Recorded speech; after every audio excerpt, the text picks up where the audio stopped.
E se você, pai e mãe, estiver enganado com relação à salvação dos seus filhos? Você já parou para pensar nessa pergunta, né? Se você, pai cristão, estiver vivendo com a falsa certeza de que seu filho já nasceu de novo, é um salvo, é um novo convertido, e se quando você pensa que ele está no caminho da salvação, mas na verdade ele está totalmente perdido e você nem se deu conta disso, ou não está dando conta disso. Parece muito pesado, né? Mas é uma pergunta que todo pai precisa encarar, né? Sobretudo pais cristãos, pais que prezam, por, de fato, ensinar os seus filhos no caminho que eles devem andar, né? Um filho que nasce num lar cristão. Essa reflexão, ela surgiu a partir desse livro, Família Guiada pela Fé, de Voddie Baucham, acho que é assim que fala o nome dele. Logo no comecinho do livro, ele fala o seguinte, vou ler para vocês aqui, na página 16 desse livro. E se os pais cristãos estiverem levando a vida convencidos de que seus filhos são regenerados, quando na verdade não o são? E eu fiquei me perguntando, comigo mesmo essa pergunta, quantas vezes eu já tive que encarar essa realidade, se eu já tive, eu próprio mesmo fiquei pensando nos meus filhos, será que em algum momento os meus filhos talvez possam estar enganados com relação à salvação? Enfim, traz uma certa preocupação, mas ao mesmo tempo faz com que a gente comece a sondar de fato o coração dos nossos filhos, e de fato é um alerta para a gente, não é cristão, você já deve ter ouvido falar essa expressão, filho de peixe é peixinho, mas filho de cristão não significa que é um crentezinho, A Bíblia diz que ninguém nasce cristão, muito pelo contrário, Romanos 3:23, por exemplo, fala que todos estão carentes, da graça de Deus, da glória de Deus, Romanos 3:23, Romanos 6:23, todos pecaram, estão destituídos da glória de Deus. Isso é que a verdade bíblica traz. Em pecado concebeu minha mãe, diz Davi lá no Salmo, já também. Então, não é o berço, não é a educação, não é a cultura, não é a forma como você educa seu filho, mas o novo nascimento é uma obra exclusiva do Espírito Santo. Isso que sim, que a Bíblia afirma, Gostaria de destacar dois textos, Um é em Mateus 7:21. Nem todo aquele que me diz Senhor, Senhor, entrará no reino dos céus, mas apenas aquele que faz a vontade de meu Pai que está nos céus. É muito claro, Existem pessoas que estão clamando Senhor, Senhor, estão dizendo Senhor, Senhor, mas não tem um relacionamento com Ele, não conhece de fato o Senhor. E talvez o mais contundente ainda aqui, que expressa essa verdade de Mateus 7:23, é a própria situação de Nicodemos, em João capítulo 3. No versículo 3, no encontro que Jesus tem com Nicodemos, a gente lembra muito do versículo 16, porque Deus amou o mundo de tal maneira e tal. Mas o 3:3, Jesus logo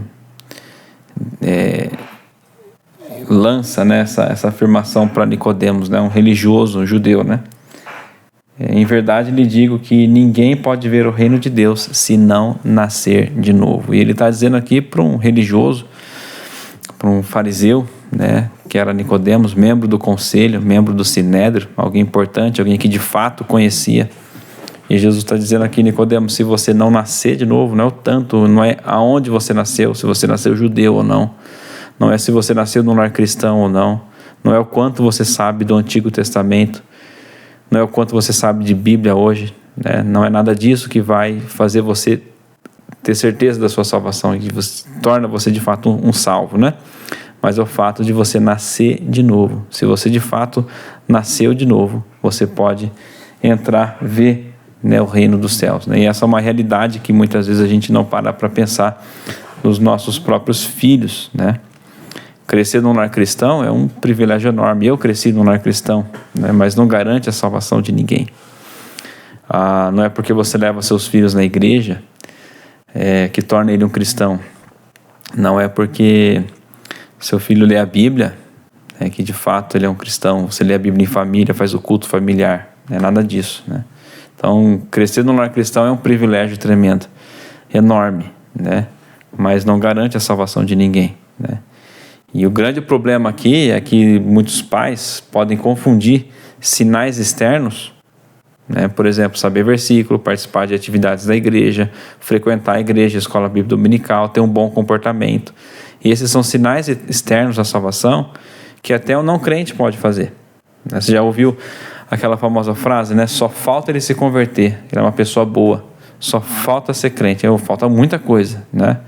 Então, pessoas podem dar sinais, né, externos, né, de uma vida com Deus, mas na verdade o coração está longe de Deus, né? A gente não pode confundir, né, sinais externos, como esses que eu acabei de falar, com sinais internos de fato, de uma regeneração, né? E aí, vou dar alguns exemplos, né? Por exemplo, o filho religioso, né? Sabe todas as histórias bíblicas, seu filho conhece tudo, participa da escola bíblica dominical, né? Um grupo pequeno, célula, enfim, responde certas perguntas que você faz, talvez até afirmações, né? Quem é Jesus? É o meu Salvador, né? O que ele fez? Ele morreu na cruz, por quê? Para perdoar os pecados, tal. Ele pode até fazer essas afirmações corretas do Evangelho, né? Mas ainda assim não ser salvo, né? Para ele, Deus ainda, apesar de tudo que ele sabe, tudo que ele participa, né, da sua vida religiosa, Deus é só uma matéria, né? Como tem uma matéria de escola, né? Não é uma relação viva que ele tem com Deus. Essas histórias só mostram o quanto que ele conhece de Bíblia, mas ele não tem um relacionamento pessoal com o Deus, né, da história, o Deus da Bíblia, né? Ele sabe fatos sobre Deus. E saber fatos sobre Deus não faz ninguém um convertido, né? O que de fato torna alguém convertido é ter um relacionamento com esse Deus, né? Como a gente lê em Mateus, muitos dirão Senhor, Senhor, né? Ou seja, sabe fatos sobre Deus, conhece Deus, mas não tem relacionamento com esse Deus, né? Primeiro sinal, talvez. Segundo exemplo, né? Aquele filho bem comportado, ele obedece quando você está por perto. Se dá uma ordem, ele é obediente, ele é comportado, né? Mas ele vive de uma forma completamente diferente, longe dos seus olhos, né? É uma obediência por aparência, né? Talvez muitos dos testemunhos que a gente vê, né, em acampamento, né, de jovem, adolescente, né, até de adultos também, né, ele sempre começa às vezes, né, nasci no lar cristão, mas eu vivi uma vida hipócrita. Essa é uma realidade, um cara que é bem comportado, um filho que é bem comportado, dentro de casa, faz as lições, obedece, vai na escola, faz tudo certinho, mas longe dos seus olhos ele, né, vive uma forma completamente diferente, hipócrita, como muitos dos próprios jovens e adolescentes têm testemunhado até eles tiveram um encontro real com o Senhor Jesus, né? Então, a obediência ela é fruto, né, de um relacionamento com Deus, né? E a gente vai saber disso se o seu filho obedece de coração, por exemplo. Se o seu filho obedece por temor a Deus e não por temor a você, né? Existe uma diferença disso. Às vezes seu filho pode ser muito obediente porque ele teme a sua aprovação, desaprovação, o teu próprio castigo, a tua própria disciplina. Obedece por temor aos pais e não por temor a Deus, né? É um processo que a gente tem para ensinar os nossos filhos nisso, né? E às vezes tem um filho emocionado também. Então, um filho religioso, tem um filho que é bem comportado e tem um filho emocionado. São 3 exemplos que eu queria trazer aqui, né? Talvez seu filho foi no acampamento, num culto, chorou, né, diante de um apelo, levantou a mão, né? Mas com o tempo ele volta aos padrões, né, sem fruto, ou aos padrões anteriores, sem ter demonstrado um fruto. Talvez aquele fruto foi só um emocional, né? Porque as palavras foram bonitas, tocaram até no coração, a música de fundo, né? O louvor que foi bem tocado lá tal, e ele se emocionou, levantou, né? Disse que entregou a vida para Jesus, e aí quando ele volta do acampamento, a primeira semana, a segunda semana é ok, e logo depois ele volta de novo, né? Então, aos padrões anteriores, né, de rebeldia, talvez obediência, ou até mesmo frieza espiritual, né? Então aquilo foi uma emoção, não foi conversão de fato, né? E dentre tantos outros exemplos que a gente poderia trazer aqui, que talvez você pode parar para pensar na sua própria vida, né, nos seus filhos, enfim, né, se você avaliar, né, se seu filho de fato ele é um crente ou não.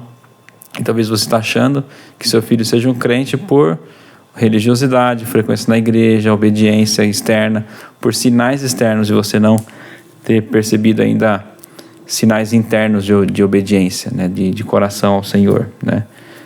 O que você pode fazer diante disso? Primeiro é orar com intensidade, né? A Bíblia afirma que a salvação vem do Senhor. Não é o tanto que você insiste, prega. Sim, devemos fazer isso, eu vou falar agora de pouco, né? Mas ore para que Deus salve e transforme o coração do seu filho. A gente não pode produzir o novo nascimento, né? Mas a gente pode clamar por esse novo nascimento, né? Deus deseja que todos os homens sejam salvos e cheguem ao arrependimento. E o próprio texto de João 3 aqui de Nicodemos, né, fala do nascimento de novo, ou talvez um nascimento do alto, ou seja, é um nascimento que depende do Senhor. O novo nascimento é uma obra do Espírito Santo no coração das pessoas, inclusive dos seus filhos, né? Então ore com intensidade para que Deus possa trazer essas verdades, que Deus possa abrir os olhos do coração dos seus filhos, para que eles se rendam ao Evangelho, né? O segundo lugar é pregue, né?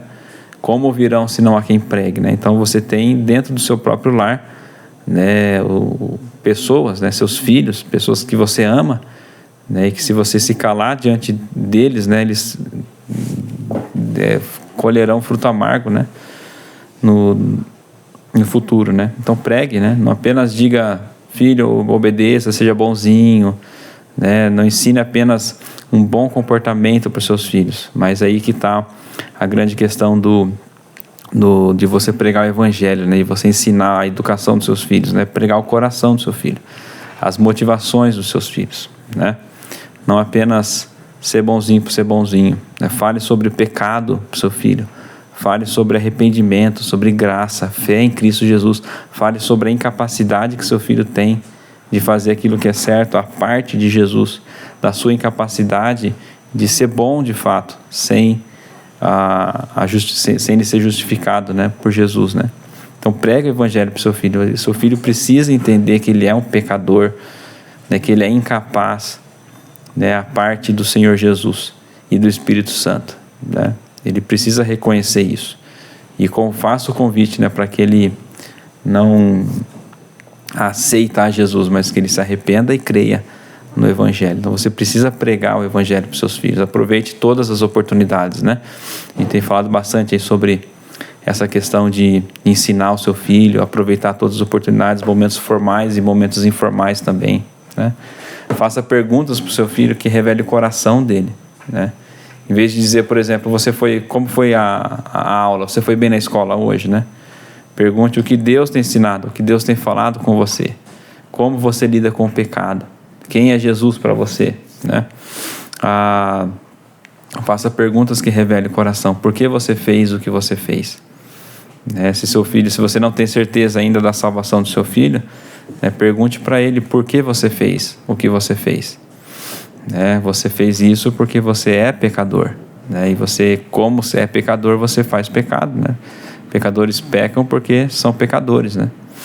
Então faça perguntas que revelem o coração dos seus filhos, né? Para você conhecer não só para aqueles sinais internos serem trazidos à tona, não só os sinais externos, né?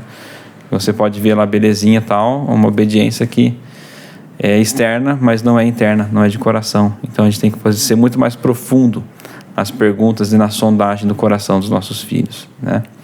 E claro, né, dê exemplos, né, do Evangelho, de uma vida com Deus. Em vez de mais do que palavras, seus filhos precisam ver o Evangelho encarnado nos pais, né? Então viva o Evangelho, senão você está dando uma demonstração, até mesmo se você de fato é um crente, né, ou não.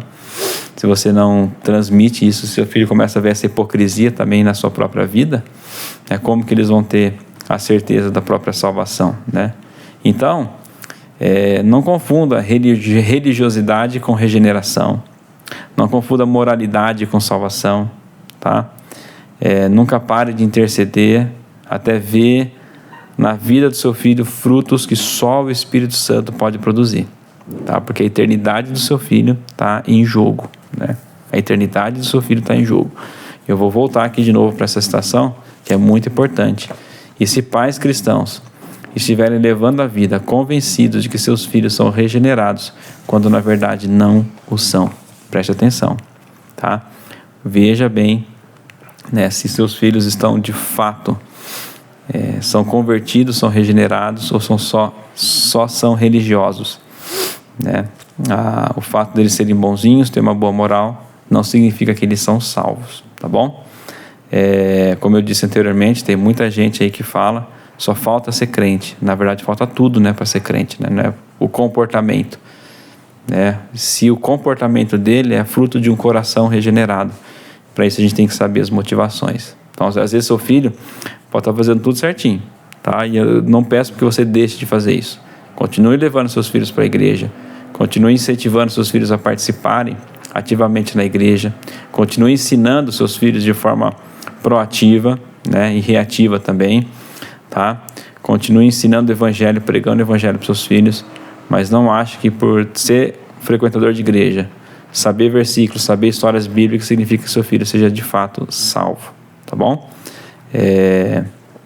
Então fique atento, né? Não confunda religiosidade com regeneração e nem moralidade com salvação, tá bom? Então fica aí um vídeo para você refletir, tá? De como você tem conduzido a educação dos seus filhos, para você refletir na sua própria vida, de repente, tá? E no mínimo talvez incomodar, né? Eu tenho certeza, mas poxa, deixa eu checar mesmo, né? A questão da salvação dos meus filhos, né? Que frutos que eles estão produzindo, né? Dignos de arrependimento, né? Que demonstram de fato que eles são regenerados, tá certo? E ore muito pelos seus filhos, tá? Que é extremamente importante, né? A salvação vem do Senhor e prega o evangelho para ele, tá certo? Queria fazer um convite para você que ficou até aqui. Na descrição aqui a gente tem um grupo Família em Foco. Se você está vendo esse vídeo e não faz parte desse grupo ainda, é um grupo dedicado, exclusivo, onde a gente fala exatamente sobre família, casamento e educação de filhos. Eu não quero trazer conteúdo novo, não quero trazer um novo material, mas, por exemplo, eu estou lendo esse livro e tantos outros que tem aqui na minha estante que falam sobre o assunto, e eu quero simplesmente trazer a boa literatura, os bons recursos que já estão disponíveis para que você tenha um norte, né, na sua vida também. Então participe do nosso grupo, um grupo exclusivo sobre isso.